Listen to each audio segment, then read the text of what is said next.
Welcome to Madasaling Pinoy, your prayer partner. Ngayon po ay Biyernes sa ikatlong linggo ng Pasko ng Pagkabuhay. Ang mabuting balita ng Panginoon ayon kay San Juan. Noong panahong iyon, nagtalo-talo ang mga Hudyo. Paanong maibibigay sa atin ng taong ito ang kanyang laman upang kainin natin? Tanong nila. Kaya't sinabi ni Jesus, tandaan ninyo, malibang kanin ninyo ang laman ng anak ng tao at inumin ang kanyang dugo, hindi kayo magkakaroon ng buhay.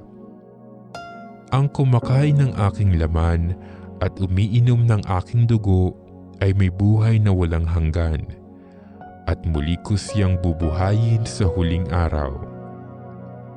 Sapagkat ang aking laman ay tunay na pagkain, at ang aking dugo tunay na inumin. Ang kumakain ng aking laman at umiinom ng aking dugo ay nananahan sa akin at ako sa kanya.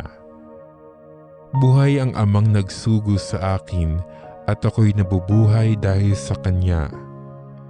Gayon din naman, ang sinumang kumain sa akin ay mabubuhay dahil sa akin. Ito ang pagkaing bumaba mula sa langit. Ang kumakain nito'y mabubuhay magpakilanman. Hindi ito katulad ng kinain ng inyong mga magulang sa ilang. Namatay sila bagamat kumain niyon.